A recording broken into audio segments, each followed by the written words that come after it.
नमस्कार, जय श्री कृष्णा। विजय लक्ष्मी कथा संग्रह में आप सबका स्वागत है। ओम गुरुवे नमः, श्री गणेशाय नमः, श्री सीताराम चंद्राभ्याम नमः, वाल्मीकि मुनि की जय हो, हनुमान जी महाराज की जय हो, पंचदेव की जय हो। मैं आप सबको श्रीमद् वाल्मीकि रामायण आदि काव्य संस्कृत के श्लोक को क्रमशः हिंदी में बालकांड का सुना रही हूँ, जिसमें 14 सर्ग सुना चुकी हूँ। आज पंचदश सर्ग सुनाऊंगी, जिसमें क्या क्या वर्णित है वह सुनिए। ऋषि श्रृंग द्वारा राजा दशरथ के पुत्रेष्टि यज्ञ का आरंभ। देवताओं की प्रार्थना से ब्रह्मा जी का रावण के वध का उपाय ढूंढ निकालना तथा भगवान विष्णु का देवताओं को आश्वासन देना। अब पहले श्लोक से लेकर के आखिरी श्लोक तक इस सर्ग का हिंदी में अर्थ सुनिए। महात्मा ऋषि सिंह बड़े मेधावी और वेदों के ज्ञाता हैं। उन्होंने थोड़ी देर तक ध्यान लगाकर अपने भावी कर्तव्य का निश्चय किया, क्योंकि 14वें सर्ग में उन्हें आगे करके दशरथ ने कहा था कि पुत्रेष्टि यज्ञ करिए। फिर वे जो ऋषि श्रृंग मुनि हैं ध्यान से विरत हो, वे राजा से इस प्रकार बोले, महाराज, मैं आपको पुत्र की प्राप्ति कराने के लिए अथर्ववेद के मंत्रों से पुत्रेष्टि नामक यज्ञ करूंगा। वेदोक्त विधि के अनुसार अनुष्ठान करने पर वह यज्ञ अवश्य सफल होगा। यह कहकर उन तेजस्वी ऋषि ने पुत्र प्राप्ति के उद्देश्य से पुत्रेष्टि नामक यज्ञ प्रारंभ किया और श्रौत विधि के अनुसार अग्नि में आहुति डाली। तब देवता, सिद्ध, गंधर्व और महर्षिगण विधि के अनुसार अपना अपना भाग ग्रहण करने के लिए उस यज्ञ में एकत्रित हुए।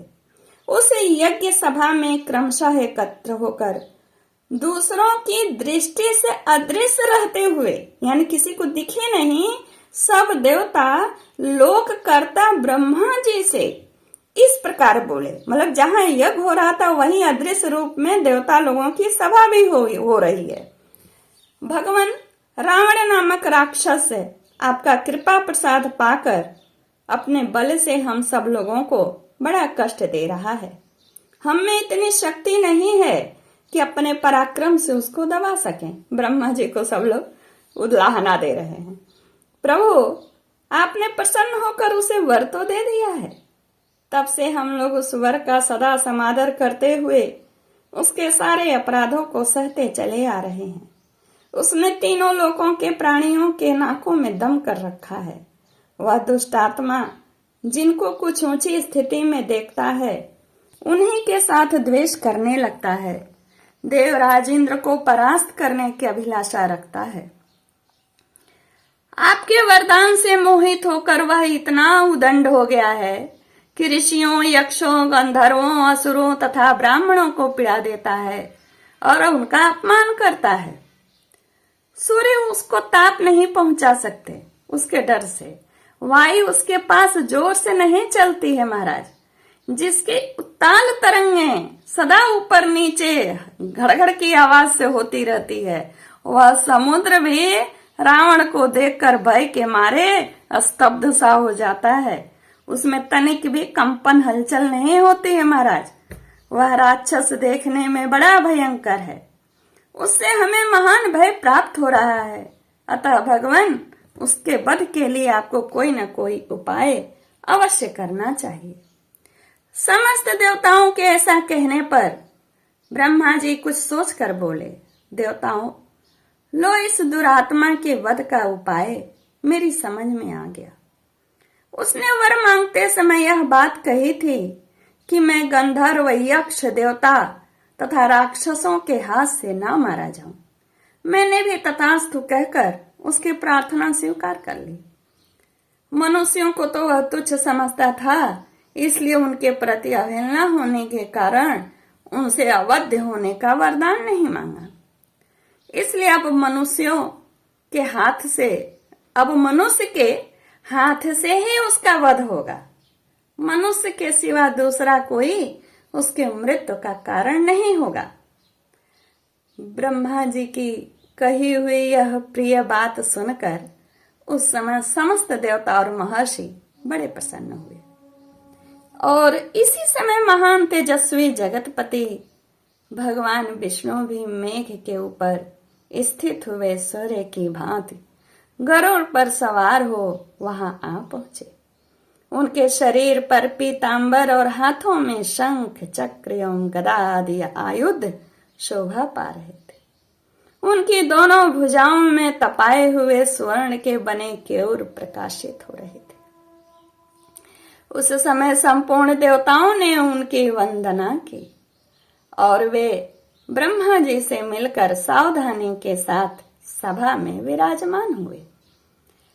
तब समस्त देवताओं ने विनीत भाव से उनकी स्तुति करके कहा, सर्वव्यापी परमेश्वर, हम तीनों लोगों के हित की कामना से आपके ऊपर एक महान कार्य का भार दे रहे हैं।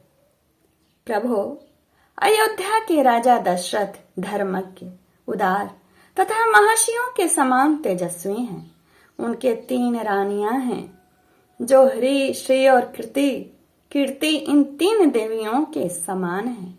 विष्णुदेव, आप अपने 4 स्वरूप बनाकर राजा की उन 3 रानियों के गर्भ से पुत्र रूप में अवतार ग्रहण कीजिए। इस प्रकार मनुष्य रूप में प्रकट होकर आप संसार के लिए प्रबल कंटक रूप रावण को, जो देवताओं के लिए अवध्य है, समर भूमि में मार डालिए। वह मूर्ख राक्षस रावण अपने बढ़े हुए पराक्रम से देवता, गंधर्व, सिद्ध तथा श्रेष्ठ महर्षियों को बहुत कष्ट दे रहा है। उस रौद्र निशाचर ने ऋषियों को तथा नंदनवन में क्रीड़ा करने वाले गंधर्वों और अप्सराओं को भी स्वर्ग से भूमि पर गिरा दिया है। इसीलिए मुनियों सहित हम सब सिद्ध, गंधर्व, यक्ष तथा देवता उसके वध के लिए आपकी शरण में आए हैं। शत्रुओं को संताप देने वाले देव, आप ही हम सब लोगों की परम गति हैं। अतः इन देवद्रोहियों का वध करने के लिए आप मनुष्य लोक में अवतार लेने का निश्चय कीजिए। उनके इस प्रकार स्तुति करने पर सर्वलोक वंदित देव प्रवर देवाधिदेव भगवान विष्णु ने वहां एकत्र हुए उन समस्त ब्रह्मा आदि धर्म परायण देवताओं से कहा, देवगण, तुम्हारा कल्याण हो, तुम भय को त्याग दो। मैं तुम्हारा हित करने के लिए रावण को पुत्र, पौत्र, अमात्य, मंत्री और बंधु बांधवों सहित युद्ध में मार डालूंगा। देवताओं तथा ऋषियों को भय देने वाले उस क्रूर एवं दुर्धर्ष राक्षस का नाश करके मैं 11,000 वर्षों तक इस पृथ्वी का पालन करता हुआ मनुष्य लोक में निवास करूंगा। देवताओं को ऐसा वर देकर मनस्वी भगवान विष्णु ने मनुष्य लोक में पहले अपनी जन्म भूमि के संबंध में विचार किया। इसके बाद कमल नयन श्री हरि ने अपने को 4 स्वरूप में प्रकट करके राजा दशरथ को पिता बनाने का निश्चय किया।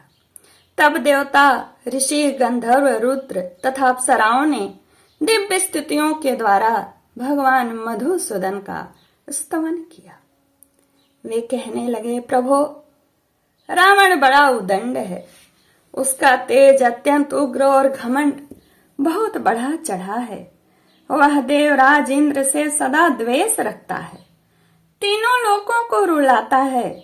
साधुओं और तपस्वी जनों के लिए वह बहुत बड़ा कंटक है। अतः तापसों को भय देने वाले उस भयानक राक्षस की आप जड़ उखाड़ डालिए।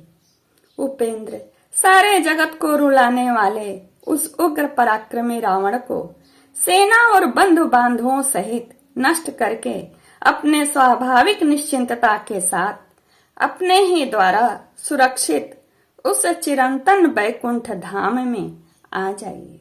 यह कार्य संपन्न करके आप आ जाइए, जिसे राग, द्वेष आदि दोषों का कलुष कभी छू नहीं पाता। 34 श्लोक का हिंदी में अर्थ मैंने आपको सुनाया 15वें सर्ग का। और इस प्रकार श्री वाल्मीकि निर्मित आर्ष रामायण आदि काव्य के बालकांड में 15वां सर्ग पूर्ण होता है। और आप सबसे मेरा यही आग्रह है कि पूरा देखा करिए, लाइक कमेंट्स करिए। इसमें हमारा व्यक्तिगत तो कुछ नहीं है, सब पुराना पुरातन सनातन अपने धर्म का ही है। और यही सब तो जो जग प्रसिद्ध हमारे गुरु लोग हैं वो लोग भी तो यही सब बताते हैं, उनका खुद का भी तो नहीं है कुछ। इसलिए मेरे दर्शकों यूट्यूब के पूरा सुन के लाइक कमेंट शेयर करें। और कोई भी कहे इससे फर्क नहीं पड़ता है, किसके बारे में कह रहे हैं इससे फर्क पड़ता है, बारे में तो राम है, तो हम सब पर सुनने और कहने की कृपा तो प्राप्ति होगी। नमस्कार, जय श्री कृष्णा।